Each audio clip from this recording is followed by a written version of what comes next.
ನಮಸ್ತೆ. ಸರೋಜಾ ಶ್ರೀ ಶಿವಶಕ್ತಿ ಯೋಗ ಕೇಂದ್ರ, ಅತ್ತಿಗುಪ್ಪೆ, ಬೆಂಗಳೂರು. ಹೆರಿಗೆಯ ನಂತರ ಯಾವ್ಯಾವ ಎಕ್ಸಸೈಸ್ ಶುರು ಮಾಡ್ಕೋಬೋದು ಯೋಗಾಸನದಲ್ಲಿ ಅಂತ ಹೇಳಿ, ಸಿಸೇರಿಯನ್ ಆಗಿರೋರು ಯಾವ್ದು ಮಾಡಬೇಕು, ನಾರ್ಮಲ್ ಡೆಲಿವರಿ ಆಗಿರೋರು ಯಾವ್ದು ಮಾಡಬೇಕು ಅಂತ ಹೇಳ್ತೀನಿ. ಇವಾಗ ಶುರುವಿನಲ್ಲಿ ಈಗ ಬೆನ್ನ ಮೇಲೆ ಮಲಗ್ಕೊಳ್ಳಿ. ಅಂದರೆ ಬಿಗಿನಿಂಗ್ ಏನು ಮಾಡಬೇಕು ಅಂತ ತೋರಿಸ್ತಾ ಇರೋದು. ಕಾಲುಗಳ ನೇರ ಇಟ್ಕೊಳ್ಳಿ. ತುಂಬ ಸ್ಟ್ರೆಚ್ ಮಾಡೋದು ಬೇಡ. ನೀವು ಬೆಡ್ ಮೇಲೆ ಹೇಗೆ ಮಲಗಿರ್ತೀರೋ ಅದೇ ಥರ ಮಲಗ್ಕೊಳ್ಳಿ. ಮಲಗ್ಕೊಂಡು ನಿಧಾನಕ್ಕೆ ಡೀಪ್ ಇನ್ಹಲೇಷನ್ ಎಕ್ಸಲೇಷನ್ ಮಾಡ್ತಾಯಿರಿ. ಇದು ಶುರುವಿನಲ್ಲಿ ನಿಮಗೆ ಕೂತ್ಕೊಳ್ಳೋಕೆ ಕಷ್ಟ ಆಗುತ್ತಲ್ಲ, ಇದೇ ಥರ ಮಲಗ್ಕೊಂಡು ಮಾಡಿ. ನೀವು ಎಷ್ಟು ಚೆನ್ನಾಗಿ ಉಸಿರಾಡ್ತೀರೋ ಅಷ್ಟು ನಿಮಗೆ ಇದು ಟೈಟ್ ಇರುತ್ತಲ್ಲ ಡೆಲಿವರಿ ಟೈಮ್ನಲ್ಲಿ. ಆಮೇಲೆ ಡೆಲಿವರಿ ಆದಾಗ ಏನಾಗುತ್ತೆ, ಮಸಲ್ಸ್ ಎಲ್ಲ ಒಂಥರ ನೋವಿರುತ್ತೆ. ಕಾಲುಗಳು, ಸೊಂಟದ ಭಾಗ, ಹೊಟ್ಟೆ ಭಾಗ ಎಲ್ಲ, ಹೊಟ್ಟೆ ಭಾಗ ಸಡಿಲವಾಗಿರುತ್ತೆ. ಅದೆಲ್ಲ ನೀವು ಚೆನ್ನಾಗಿ ಬ್ರೀದ್ ಮಾಡ್ತಿದ್ದಾಗ ಪ್ರತಿಯೊಂದು ಭಾಗಕ್ಕೂ ಎನರ್ಜಿ ಫ್ಲೋ ಆಗ್ತಾ ಇರುತ್ತೆ, ಪ್ರಾಣಿಕ್ ಎನರ್ಜಿ.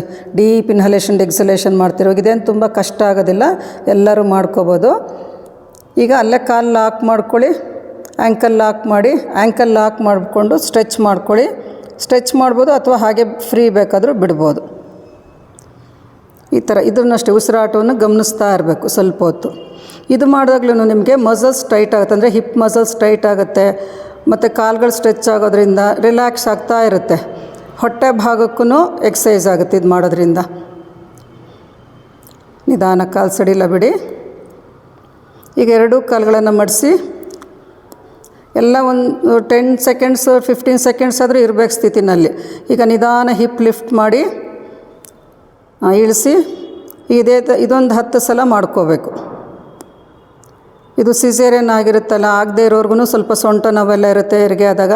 ಒಂದು ತಿಂಗಳಲ್ಲಿ ಇದನ್ನೆಲ್ಲ ಶುರು ಮಾಡ್ಕೊಳ್ಳಿ. ಈಗ ಫಸ್ಟು ಬಿಗಿನಿಂಗಿಂದನೇ ಇದೊಂದು ಈ ತೋರಿಸಿರೋ 3 ಎಕ್ಸಸೈಸ್ ಬಿಗಿನಿಂಗಿಂದನೇ ಮಾಡ್ಕೋಬೋದು ಹೆರಿಗೆ ನಂತರ.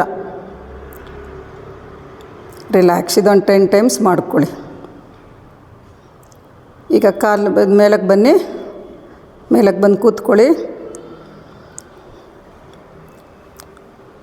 ಈಗ ನೇರಕ್ಕೆ ಕೂತ್ಕೊಂಡು ಕಾಲು ನೇರ ಇಟ್ಕೊಳ್ಳಿ. ನಿಮಗೆ ನೇರ ಇದು ಶುರುವಿನಲ್ಲಿ ಕಷ್ಟ ಆಗುತ್ತಲ್ಲ ಚಕ್ಲು ಬಾಲ್ ಹಾಕ್ಕೊಳ್ಳೋದಕ್ಕೆ, ಸ್ವಸ್ತಿಕಾಸನದಲ್ಲಿ ಕೂತ್ಕೊಳ್ಳೋದಕ್ಕೆ.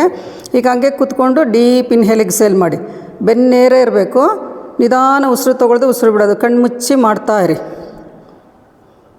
ಇದೆಲ್ಲ ಮಾಡ್ತಾಯಿದ್ದಾಗ ನಿಮಗೆ ಇದು ಬ್ರೀದಿಂಗ್ ಟೆಕ್ನಿಕ್ಕೇ ಇದು.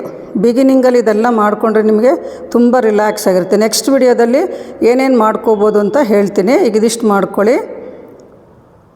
ರಿಲ್ಯಾಕ್ಸ್, ಸುಖಾಸನದಲ್ಲಿ ಕೂತ್ಕೊಳ್ಳಿ, ರಿಲ್ಯಾಕ್ಸ್ ಮಾಡಿ. ಎಲ್ಲರೂ ಇದ್ರ ಉಪಯೋಗ ಪಡ್ಕೊಳ್ಳಿ. ನಮಸ್ತೆ.